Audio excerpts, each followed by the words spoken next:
Aujourd'hui, nous allons encore essayer d'ajouter en plus. Voilà pourquoi, par exemple, hier, nous avions évoqué un point très important en disant que la plupart des peuples qui quittent leur pays pour aller à l'étranger, pour y demeurer pour du bon, ils peuvent être considérés comme cette catégorie des idiots. Mais je sais que peut-être d'autres peuvent être choqués, mais nous vous demandons de ne pas être choqués, tout simplement parce que c'est une réalité. Ces pilules, c'est très difficile à avaler, mais on n'a pas de choix. Nous sommes obligés de dire des choses telles qu'elles sont, tout simplement parce que nous avons besoin d'un changement, nous avons besoin du développement de notre pays, de notre continent. Alors nous ne pouvons pas avoir des gants, donc on doit parler clairement, malgré que ça peut faire mal.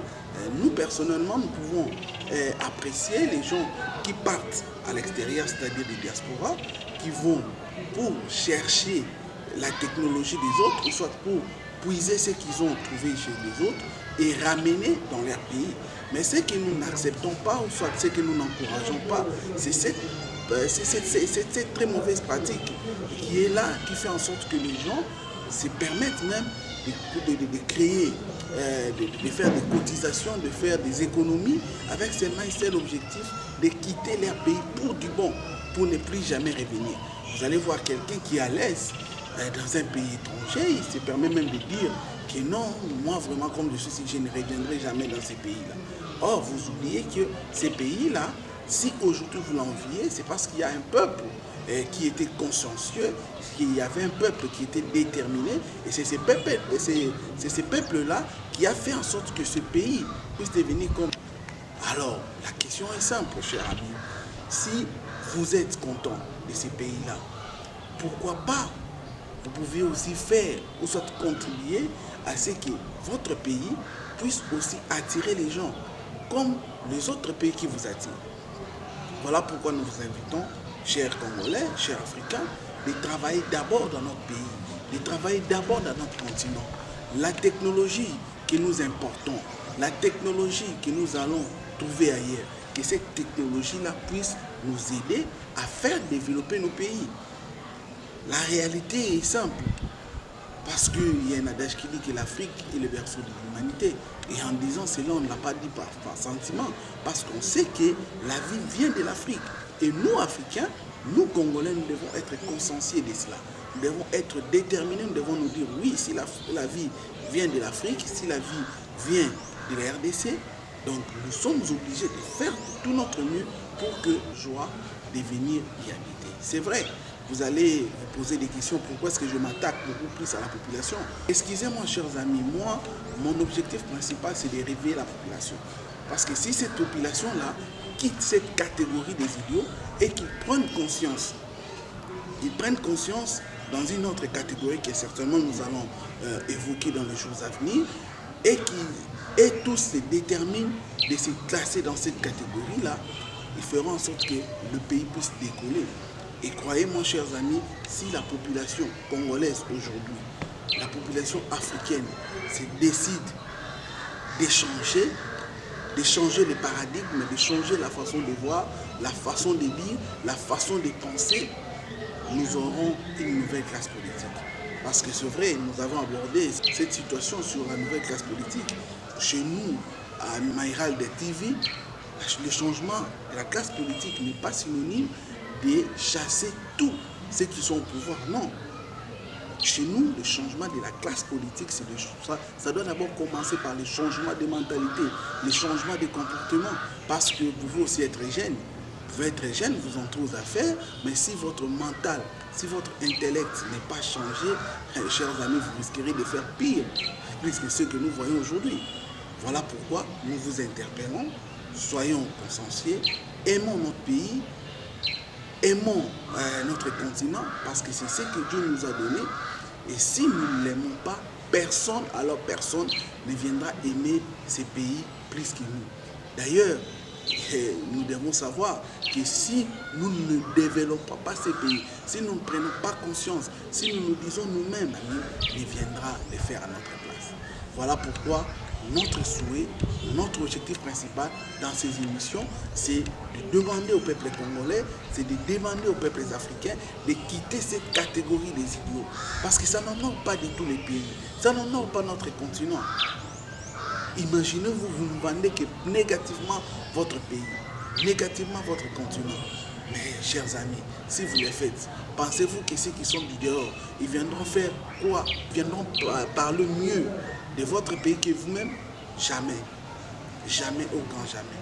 Parce que l'homme ne moissonne que ce qu'il a semé. Et si nous semons la désolation, si nous semons les désespoirs, si nous semons les illusions, chers amis, attendez-vous à récolter ce que nous sommes tentés de récolter. Voilà pourquoi aujourd'hui, beaucoup de gens pensent que pour mieux vivre, il faut sortir de la RDC. Pour mieux vivre, il faut sortir de l'Afrique. Nous voyons comment est-ce que nos frères et sœurs risquent leur vie dans la Méditerranée, dans des mers, dans des conditions très, très critiques. Pourquoi ils disent qu'ils vont chercher la vie ailleurs? Mes chers amis, savez-vous que si nous prenons conscience, si nous cultivons nos terres, si nous donnons de la valeur à nos ressources naturelles, si nous donnons de la valeur au tourisme qui constitue notre pays, notre continent, chers amis, mettez-vous en tête que les choses vont changer. Il y aura ce que nous appelons la flèche aller sera accompagnée de la flèche retour. Cela veut dire quoi? Cela veut dire que là où nous allions, c'est vrai, nous devons travailler dans l'ombre, nous devons investir dans l'ombre, parce que malgré les richesses que nous avons, malgré les bois, malgré la terre, pour cultiver, la terre ne peut pas se cultiver seule. Le bois ne peut pas se couper seul. Les minéraux que nous avons ne peuvent pas s'extraire seul. Donc ça a besoin de l'homme pour que cela puisse être transformé. Voilà pourquoi nous voulons investir dans l'homme, nous voulons investir dans l'intellect humain pour que ce dernier puisse prendre conscience. Quand il prendra conscience, chers frères et sœurs, nos pays développeront. L'Afrique ira de l'avant. La RDC va jouer son rôle capital, qui n'est rien d'autre que d'amener les autres pays à aller de l'avant. Je vous invite, chers amis, de quitter cette très mauvaise catégorie que nous avions appelée la catégorie des idiots pour travailler dans une autre catégorie. Et cette catégorie que nous allons vous parler, vous trouverez que sans cette catégorie, les pays n'ira jamais de l'avant. Malheureusement, chez nous en RDC, il y a beaucoup de gens qui sont dans cette mauvaise catégorie.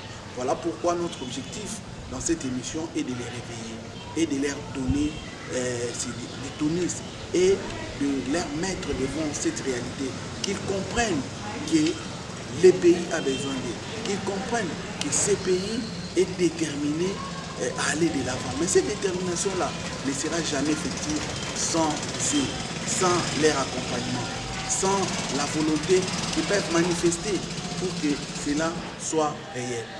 Nous croyons que vous pouvez le faire, car rien n'est impossible. Nous serons toujours avec vous. Nous allons vous donner des stratégies, nous allons vous donner des tactiques qui feront en sorte que les choses puissent aller dans le bon, que les choses ne puissent pas aller dans le mauvais sens. C'est vrai, ça peut apparaître aujourd'hui impossible ou difficile, mais ce n'est pas impossible.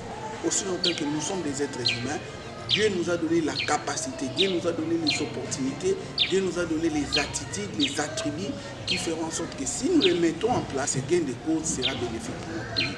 Voilà pourquoi nous vous demandons, chère diaspora, ne soyez pas scandalisés, mais néanmoins, nous vous invitons, malgré que vous êtes à l'extérieur du pays, où vous sentez que c'est mieux de vivre que chez nous en RDC, mais s'il vous plaît, ne restez pas seulement là-bas. Soit si vous restez là-bas, cherchez à investir dans votre pays. Cherchez à implémenter ce que vous avez vu de bon là-bas dans votre pays. Vous êtes là, vous avez des opportunités, vous avez des connaissances avec beaucoup des hommes d'affaires, avec beaucoup des entrepreneurs. Alors prenez ces stratégies pour amener ça dans notre pays. Voilà aussi l'opportunité pour nous de demander à cette catégorie des idiots que nous trouvons, surtout dans nos institutions. Vous allez voir quelqu'un qui se permet, il est ministre, il est DG, il est responsable dans une institution. Mais il y a des investisseurs qui viennent avec l'objectif, quelqu'un qui ne connaît pas l'importance bénéfice de cet investissement et se permet de poser la question, quel sera mon intérêt si je parraine ces projets? Alors qu'il ne sait pas que l'intérêt qui doit en principe nous guider, c'est le peuple d'abord. Ce qui doit en principe nous guider, c'est l'intérêt suprême du peuple qui est la loi suprême, l'intérêt de la population. Et si nous travaillons là-dessus, nous n'allons pas chercher nos intérêts égoïstes. Voilà pourquoi nous décourageons cette très mauvaise entreprise, ces gens-là qui sont là pour chercher leur propre intérêt au détriment de l'intérêt de notre pays, de nos pays, de notre continent. Ces gens-là qui sont prêts à brader les richesses de notre pays, ces gens-là qui sont prêts à trahir leur pays, ces gens-là qui sont prêts à aller comploter contre leur pays pour les intérêts mesquins. Ils sont utilisés, ils ne savent pas qu'ils sont comme des papiers mouchoirs. Après qu'on puisse les réutiliser, on les rejette comme ça.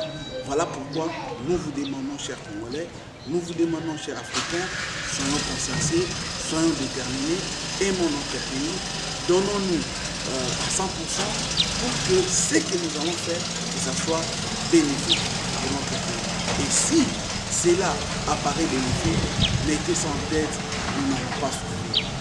Nous n'allons pas souffrir parce que ce pays ira de l'avant. Moi, je crois que ce pays ira de l'avant. Il y a la bonne volonté, nous l'avions remarqué avec le président de la République, qui s'est donné corps et âme, qui ne dort pas, qui fait des mouvements de va-et-vient avec un seul objectif, de trouver les solutions aux problèmes congolais. Et voilà pourquoi nous vous invitons de l'aider, de marcher ainsi avec lui, pour qu'il puisse aller de l'avant, pour que ces projets qu'il a, ça ne puisse pas stagner, mais au contraire que ça puisse aller de l'avant. Nous vous demandons de nous accompagner, d'accompagner les institutions de la République et que nous, la population, que nous puissions prendre conscience de ce que nous sommes et de ce que nous devons faire pour le développement de notre pays. Donc c'est un peu avec ça, nous allons clôturer cette première catégorie des idiots et très prochainement, nous fixons rendez-vous pour la deuxième catégorie qui est la catégorie des gens des tribus. Merci, à plus tard.